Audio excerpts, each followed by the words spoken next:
Today is the day we've all been waiting for.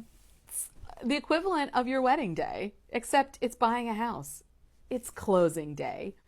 A lot of people get so excited about closing, and while it is a great experience, honestly, the information that you get there is not any different than the information that you get from your lender before closing. It's not different than the information that you get from the realtor. Closing is just a formality, but it's a great formality because you get the keys and the house is yours. The main players are the buyers, the sellers, and the title agent. If closing, the most important documents that you're going to sign are the documents from the lender. The old joke is, if you don't pay, you don't stay. So it's just a bunch of documents saying, I promise I'll pay my mortgage. I won't go into foreclosure. This will be great. One document that is very important that you sign is called the deed. The deed is what goes into public records and lets everybody know that you own the house. In a real estate transaction, there are two big expenses, one of which is realtor commission. Hey, sellers pay that. The other is the buyer closing costs.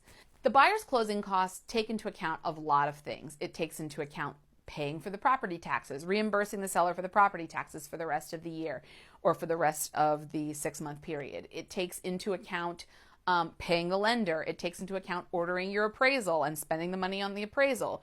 It also pays the title company to take the house from the name of one person and putting it in the name of the other. You're also probably going to have to bring some kind of a check to settlement. Usually a cashier's check. Sometimes you can send a wire.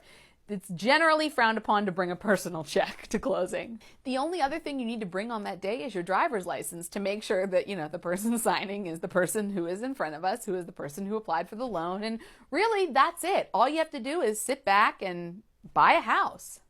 Here's something that you might find shocking. I don't sign anything at closing. I really do very little at closing. I sit there, I definitely wear my cheerleader hat, I bring presents, I get super excited, but there's not a whole lot for me personally to do. The reason why I still come to closing, the reason why I am still a cheerleader all the way up until the end is because everything is not finalized until all those signatures are written down, until you receive the keys, and until the title attorney says, it's fine, you can leave.